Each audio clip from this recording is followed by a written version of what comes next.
Hello and welcome to another episode of What Do You Call It podcast.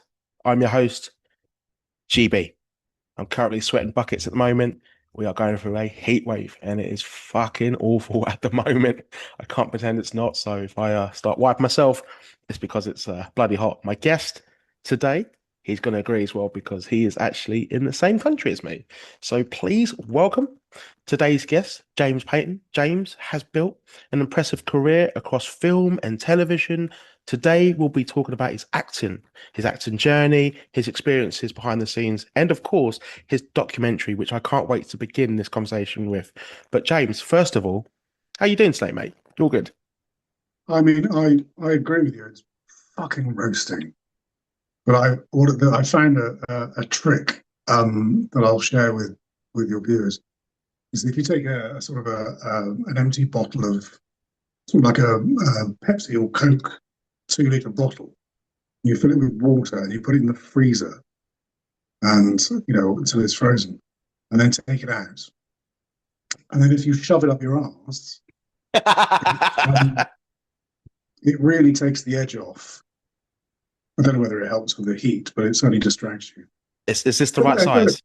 I mean, it's a little small, but as a trial run, it can't hurt. Great advice. Great advice from James. It's a good start, a strong start, I thought. Great start. I love it. James, I'm going to start by talking about your documentary because in Mm. preparation, I actually watched it and I really enjoyed it. I thought it was very interesting to see how you interacted with the fans, see how you are just behind the scenes, and just you as a person. You open the doors, you allow the viewers to really get to know you. And as someone who does attend these conventions and meets, a lot of these actors, I thought it was pretty interesting, and I thought you took the time with every person you spoke to and you made them really feel special. And I don't think a lot of guests really understand that one interaction with that one person can make such a big difference in their life. But James, tell me about the documentary and also what message do you want the audience to take away from it? I mean, we made that in 2019. Uh, that's when we shot 2019 and the beginning part of the of 2020. And it's directed by a friend of mine, Oliver Guy Watkins, who I've known for 20 odd years, who makes documentaries. He's made several documentaries about various things, and we were living together. Um, and I came back from a Comic Con. I forget, maybe in Manchester or somewhere. Um, and I was telling him about it, and he said it was really interesting to see how you reacted to it. And I'd never really seen you in that world before. Mm. And I thought, this might be an interesting subject, um, for a documentary. So I said, look, I'm happy to be involved in it. Why not? Everybody's got a story. Is the reality. Everybody could have a documentary made about their life. Um, and I said the only thing I won't. I think there are only two things I wouldn't talk about, Yeah. um, because you can't give everything away. Some things are nobody's business. So we shot for however long it was in Comic Cons. Obviously I shot some stuff in the States when I was over there, and then obviously creation stories, and they gave us permission to shoot some BTS there. But I always said to Oliver, look, it's not my movie. This is your movie, so I trust you that you're not going to make me look like an Alan Partridge or a sort of a Walter Mitty fantasist or some kind of massive dickhead. I trust that you're not going to do that because I'm perfectly capable of doing that myself. Um, so it's your movie, make the movie that you want to make, and he did, and now it stands as a testament to what my life what my life was like, certainly back in 2019, and the challenges that we all have, but it's a documentary about me, so these are my challenges. Um, I don't, in terms of what I'd like people to take away from it, um, ideally, I'd like people to give me a fucking job, ideally. But if they're not able, um, you know what? It's not my place to say what someone should take from it. People take Yeah. from it for whatever they take from it. You know, I can't understand my life for them. They have to see it and either take something or take nothing or enjoy it or not enjoy it, whatever it may be. It's once it goes out into the world, it has its own life and we have no control. I'm just delighted if people, you know, watch it. And if they learn something, great. And if they don't, well, that's fine too. I That's thought fine it's too. really good. And one of the fans, getting quite emotional when they Yeah, they do. interact with you and Yeah, you go hug yeah. them. That was really heartwarming. It's my responsibility when you go to these things. This, it's yes, it's a job, of course, but if I'm going to do any job in the industry in which I work, then I'm going to do my best to make sure that I get everything, I get all my words right, or I turn up with an idea, or if people want to come and meet me, then they have a positive experience, and all I try and do is give the energy that I receive back. Yeah. I don't think if you sort of aim for that, then you won't go too far wrong. So that's what I attempt to do. And certainly back in those days, there were more Comic Cons, um, smaller ones, larger ones. Since that time in 2020, there was a pandemic. It was in the papers. Um, you probably read about it. But yeah, since that time, there's been fewer and further between. But such is the way. This too shall pass. Highly recommend it. Please watch it after this interview. It's really good. It's filmed well, and I think it's a really good insight into just what it is you do and you as a person as well. So I highly recommend it. Um, Okay. just gonna rewind the clocks a little bit. And James, I want to know, how did you first get into acting, and what is it that inspired you to pursue it as a career? Uh, I'm quite lazy, so this seemed like the easiest option. Little did I know. Well, I talk about this in the documentary sort of relentlessly. That my father died when I was a boy. He was 41. I was 12. My brother was not quite 14. Um, and the day that he died, for completest out there, the 2nd of April, 1988, in the morning. Obviously, it was devastating uh, because it is. But I found myself in the afternoon, sort of absent-mindedly watching television, and those were the days when, if you wanted to change the channel, you had to get up, go to the TV, and click the change the channel, 4 channels. And I was watching this, sort of half watching, absent-mindedly watching uh, this movie called Francis, which stars Donald O'Connor, who's probably best known for Singing in the Rain. He did the Make 'Em Laugh dance in that movie. And the movie essentially is about a talking mule, Francis the talking mule, and when he talks, it's animated. Um, and I was sort of half watching this, and I found myself laughing, and I caught myself. The worst thing I can imagine has just happened, and I'm not. How am I laughing? This doesn't seem. Obviously, you then sort of go through feelings of guilt and confusion, and I think that was my epiphany, if you like. That I thought, well, I want to do that because this thing that was released 25 years before I was born, he just for a spell, just for a moment, took me out of my own experience, my own grief. It gave me rather than my perception of the world, it gave me a perspective Yeah. on the world. And I thought, I want to do that. And, coming from Cheltenham in Gloucestershire, not coming from I know everybody's obsessed about what class everybody is these days, working class or whatever. But, my father worked in a factory, and my mother, looked after 2 boys.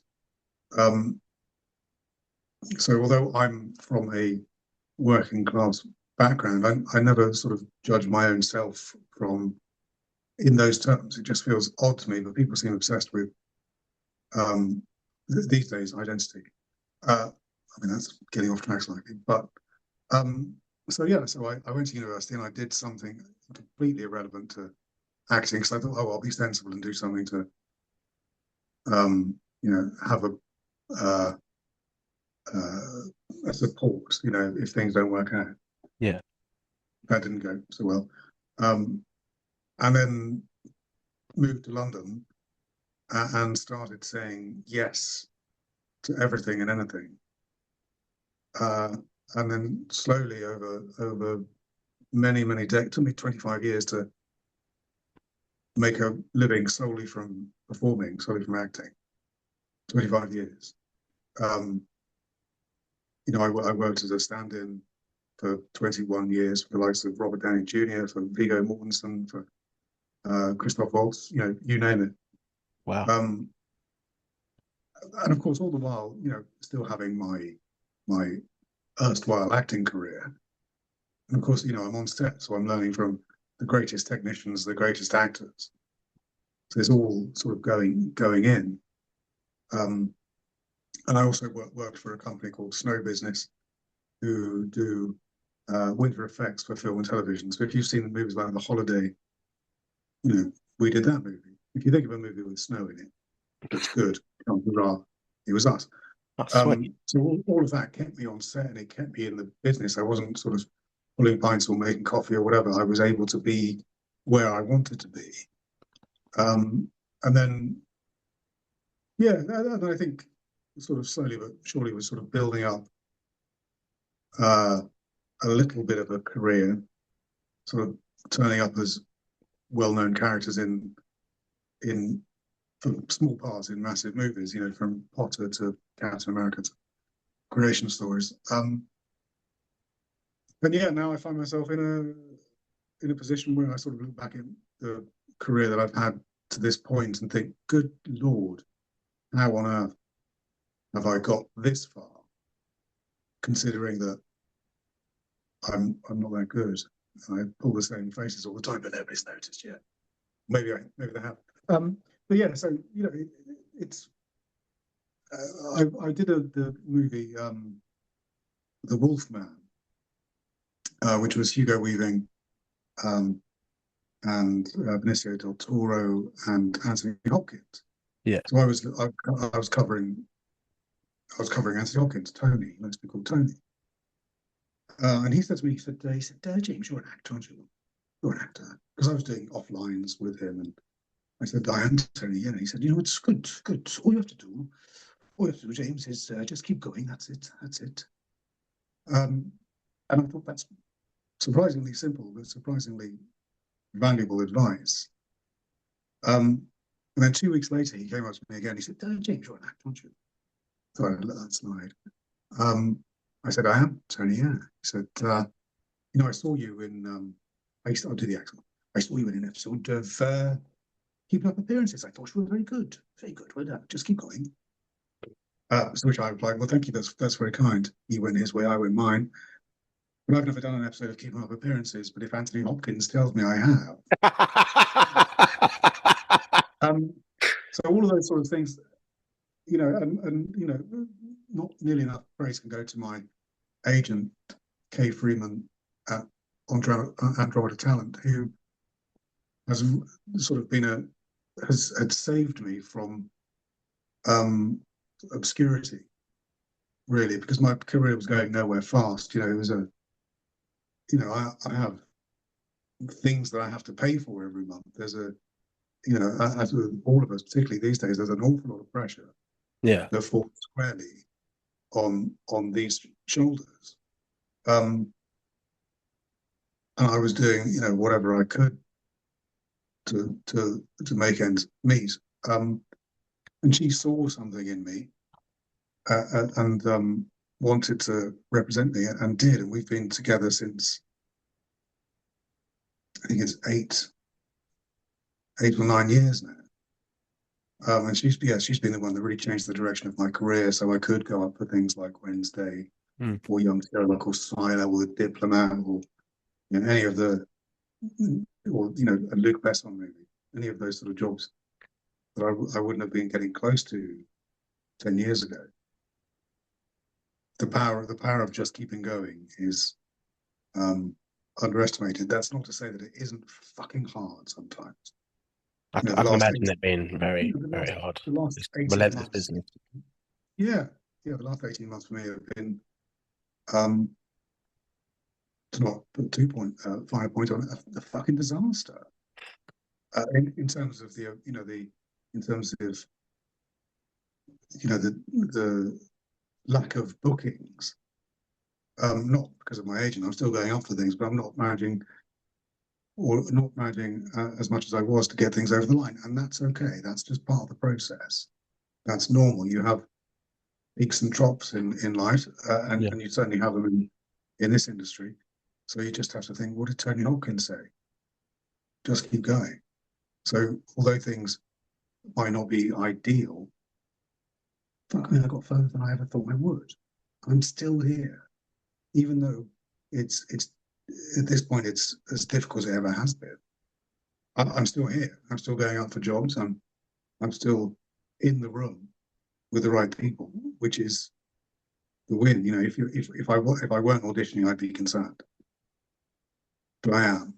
Getting the auditions, being seen is the win. The audition is the job. If you get the job, that's when you get to play. Yeah. Um, and you know, that's not to say I haven't booked a couple of jobs in the last 18 months. And I've done tours with Harry Potter music and so forth. So I keep myself as busy as I can. You know, but it's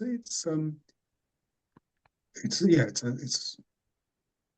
it's a life. I mean, you have to be pretty bloody minded or bloody stupid to go into it and think you'll make a living, because the top 2% will make a living, and then again the top 0 point whatever percent are the ones who make all of the money. It's a Um, crazy stat, isn't it? It's just so yeah, crazy. it's insane. That you've got more chance of winning the lottery than you have of you know uh, making a living as an actor or an actress. But I think the reality is that even if I had £100 million in the bank, I mean, I wouldn't know what to do with it aside from sort of give it away. But even if if I didn't need money, if money wasn't a concern, then I'd still do it for free, because it's for the love of for the love of the job, for the love of the art, for the love of creating. I still do things for not very much money or for no money at all, because I like the project, and I'd rather be doing something than sort of bemoaning the fact that I can't get a job on Holby City because they don't make it anymore. But yeah, do you know what I mean? It's that sort of it's one of those things you have to take the rough with the smooth. Yeah. And we always see people going, what a fabulous life they seem to lead. That's not the reality for most people. But I'm proud that I certainly showed myself that I could make a living in this industry without having to do anything else. I think that's And one of you the things I'm most proud of in my career, that I managed, um, certainly for 3 or 4 years, to make a decent living doing the thing that I loved, and hopefully that will come back. and you've got a That's, wicked filmography as well, mate. And well, thanks. I so did what you've audition. achieved as well. Yeah, One of I the auditioned. I auditioned for Wicked. did you? Yeah, I got down to the last two to play some fucker. I don't know. Didn't get it. We could say wicked shit though, but it did make a lot of money. But I Yeah, haven't seen so, it. But my missus, yeah. she really likes it. So I mean, good luck. Good luck to them. I don't bear them any ill will. It's just amusing. I remember in the audition they said, it was American casting. They said, "So James, have you seen the show? Have you seen Wicked?" I said, "No, no, I haven't." And they said, "Oh, that's okay. It's only been out 20 years." And I, yeah, not really, not really my thing. But they were very nice, actually. And they called me back, and they did an avail check. So close for no cigar. still get the opportunity to get there to that far as Hmm, well. hmm. What I do want to ask you about is you haven't appeared in Captain America, the First Avenger, Yeah, and you portrayed, I'm not going to say the name, but an Austrian painter. He's yeah. not well liked in history. What I He's want to very ask you, talented. is how did the opportunity come about for you, and what do you remember about your first day on the set? Um, well, it's funny actually. It happened because I'd worked on The Wolfman because it was Oh, the same director, Joe Johnson. So they came over to the UK to do Cap, and Joe wanted as many of the same crew from The Wolfman as possible. So I got a call and saying, do you want to come and cover some various actors and do some offlines? And I was like, yeah, that sounds great. And Joe knew that I was an actor, so we'd been shooting for a while, and then Richard Whelan, the first assistant, um, said, "Oh, James, we want you to audition for this character. How do you feel about it?" Well, no, actually, no, that's not true. They asked me to audition for a different part, hmm. which I did. They put me on tape, and Joe saw it and said, "Oh yeah, great, James can do that. Great." 2 weeks pass, and then Richard comes to me and says, "How do you feel about playing, um, Springtime Fall?" Uh, to which I said, well, I'd be like, "Yes, of course, because how often do you get to do that?" Um, you're essentially, pricking the pomposity of these terrible people in history, Yeah, and also recreating the iconic Captain America #1 comic, yeah, which yeah, was released before the war, before the US entered the war. So it was an incredibly political statement from Jack Kirby and so forth back then. So then you know, I went to costume and had the haircut and the real moustache and the Hugo Boss outfit, and um, and we shot, I think, for about a week at the Hackney Empire. oh, is that where it's filmed? That's cool. Yeah. So in the movie, it looks like we've gone all over the States. Yeah. It's just different set dressing. So yeah, we shot at the Hackney Empire, and it was.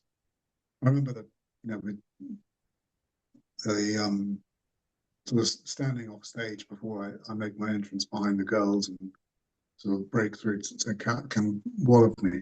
Yeah. Sort of just before we sort of did a rehearsal, just sort of looking around, going, how on earth am I here? How has this happened? Dressed like this, looking like Charlie Chaplin. Yeah, yeah. Um, how has this occurred? And then yeah, it's sort of fascinating because we all live not only in the present and with our hopes and dreams of the future, but also we live in our own pasts of where we've come from and how we were as children and how we were in our 20s, 30s, 40s, and so on. We're a product of everything that we've experienced and everything that we hope to experience. So I sort of think, God, if I could tell my 12-year-old self that one day you would do something that might amuse people or take them out of whatever they happen to be going through at Yeah. the time. What a gift. I'd like to think that's a life well lived up to a point. Certainly in terms of my work, not my personal life, obviously. And just the fact that, it's such a significant part of the MCU, which is being watched by billions of people now worldwide. Um, Yeah, we didn't even it's know. just amazing. Has that sunk into you as an actor? Like, not I just mean, that it Harry has. Potter, but I'll get onto Harry Potter in a minute. But Are you ready to experience the ultimate blaze of glory? Welcome to the all-new wwfire.com. And I suppose I just sort of live my life from day to day. I have my routine. I do my things. Um, so it's I'm aware of it, and things like Cap and Potter sort of follow me around. That's fine. I take no issue with that at all. I'm grateful for those jobs and the opportunities they've afforded me. Um, in my sort of everyday existence, pottering around the garden or exercising or making dinner or whatever, whatever it may be. Yeah, it's always there, but on a day to day, it's just a thing that exists, and it's a thing that exists outside of me. Mm. Um, but yeah, I remember, that when we made Cap, it was only Iron Man that had come out by that point.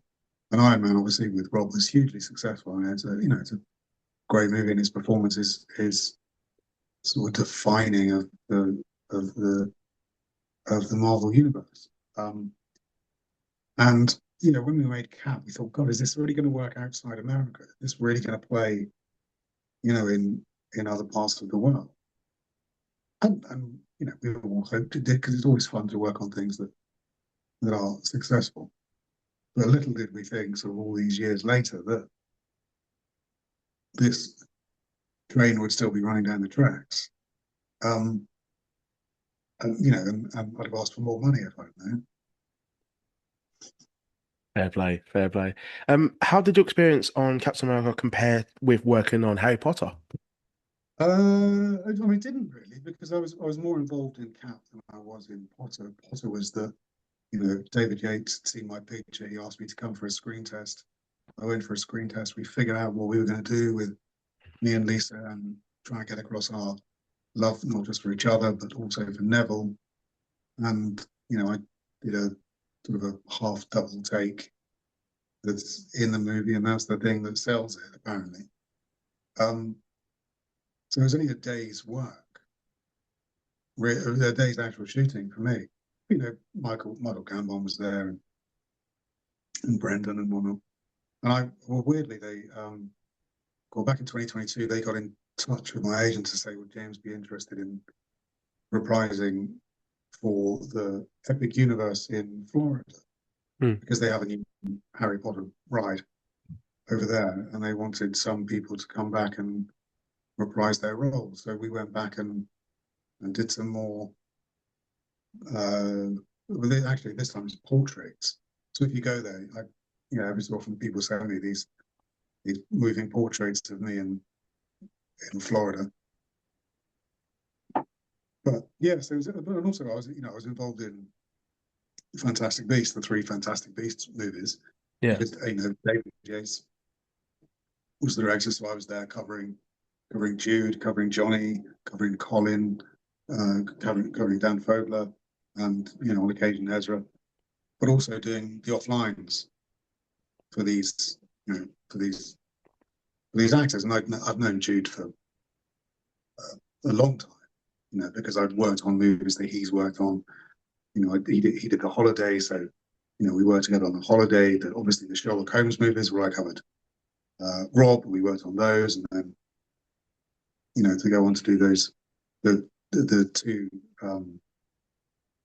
two films that he did in the Fantastic Beast world. So I'd get some of the actors coming up to me. Alison Sudol would come up to me and say, "Hey James, yes, sir, you're Frank Longbottom, right?" I certainly am. But so it's the funny thing, because you're sort of in that world.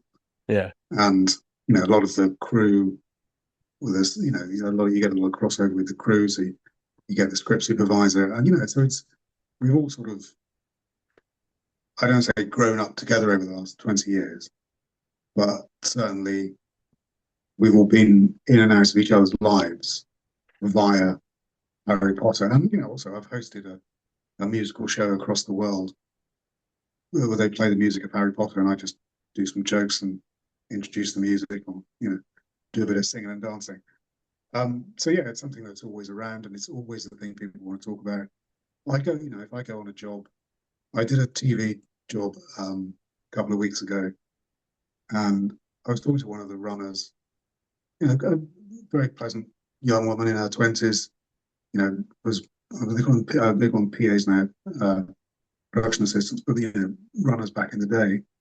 And she's saying, why do I know you? And this is the way the conversation goes. When someone says, "Why do I know you?" to me, I say, "Are you a Harry Potter fan?" They say, yes, I love it. I grew up with it. And I go, "Right, do you know Neville?" And they go, "Yeah, of course." And then they either go, "Oh my God," or I say, "Do you know his dad?" And they go, uh, which to me is insane because I was in one movie for 30 seconds 20 years ago, and yet people still recognize me from it. So maybe I haven't Yeah. aged that badly. I don't know. But the Potter franchise, honestly, like the fan base, I like it, and I liked Harry Potter world. But when I got the Yeah. cameo for my missus, from you, instantly recognized who you were. Like knew who she was. I reckon my cousin Brogan, she'd know who you were straight away if I got her cameo. They're diehards, and they just love every minute, every second of that film franchise. It's crazy, but it's quite cool as well. It is, yeah. I mean, to me, that's mad. Yeah, It was a job that I did, and I thought, oh, this is I read a couple of the early books, but obviously I was 30 when that happened. Um, and I thought it might do something nice for my career. But I didn't think that 20 years later, people would sort of look at me a bit weird on the tube, or come up to me and say, "Why do I know you?" Me and my girlfriend, we were in the pub. Um, was it early this year or late last year? And we just went to the pub and we did a bit of karaoke. And we did price tag. She does the Jessie J bit, and I did the rap. I actually Hoping like to that go. song. I'm quite impressed you could do Yeah, that for it's a good karaoke, record. by the way. I'm gonna get Rainbow Connection. Uh, and a guy came up to me and said, why do I? You're an actor, aren't you? You're an actor." I said, "Yeah, yeah." He said, why do I know you?" I went, "It's Harry Potter. It's always Harry Potter." Nobody ever thinks, "Hey, look, it's journalist number 2 from The Look of Love." Nobody thinks that. But yeah, it's honestly, it's the gift that keeps on giving. I could never knock it, and I'm available for the new TV show if they're listening. I'm happy to go back. Contact his agent. There we go. As you mentioned earlier, great agent, by the way. They've made this happen. I'm grateful. But I'll ask you one last question before we wrap this up and uh, call it a day. And really enjoyed it, to be honest. It's just made it a bit easier for me. I'll just be able to switch back and just listen to you. Got a very, very cool voice. I wouldn't mind you doing my eulogy. The reality is, I just talk a lot of old shit for days. No, mate, honestly, it's proper interesting. I think that's why I like the documentary, I like the cameo, and just find Yeah, it quite fascinating as well. But because you've mentioned it and you actually make reference to Alan Partridge, I'm a big Steve Coogan fan. So I'm going to ask you as my last yeah. question. What was it like getting to do a scene with Steve Coogan in the film you've just mentioned, The Look of Love? Oh, in The Look of Love. God, when was that? 10 years I ago, don't was know, it? 20, Maybe. no, 2011, 2012, 2013, something like that. I mean, I remember I got warned by the second AD. I knew the second AD, and she said to me, just so you're aware, um, the director can be not difficult, but he can be quite specific. So if he doesn't like you for whatever reason, the part will go. And I was like, okay, well, you know, I can't make anyone like me, nor should I try, nor should anyone try. Mm. You know, you take me for what I am, and if you like me, you like me. And if you don't, no harm, no foul.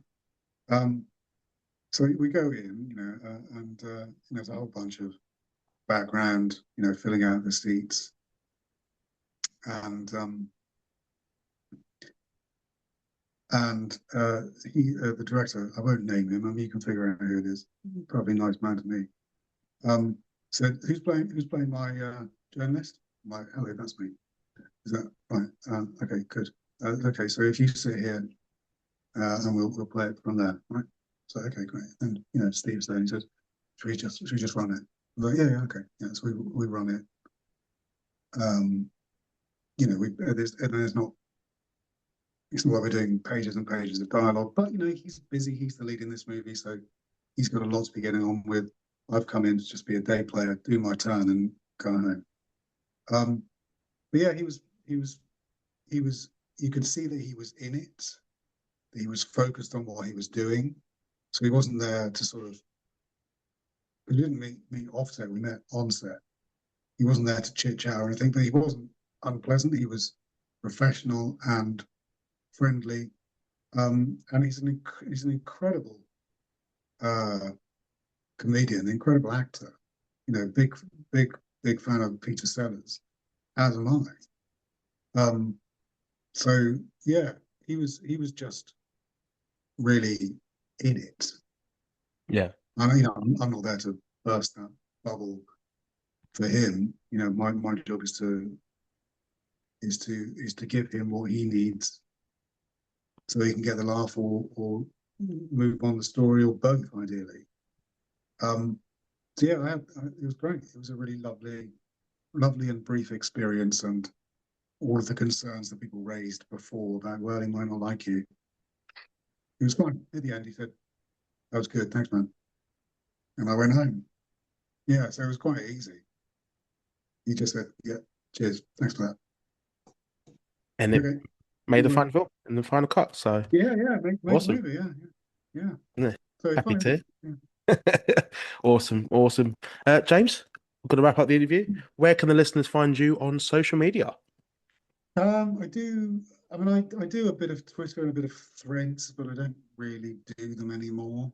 So mostly I use Instagram, which is, I think it's rather arrogantly, I think it's the James Payton on Instagram. So you can follow my acting journey there if you'd really like to support my work.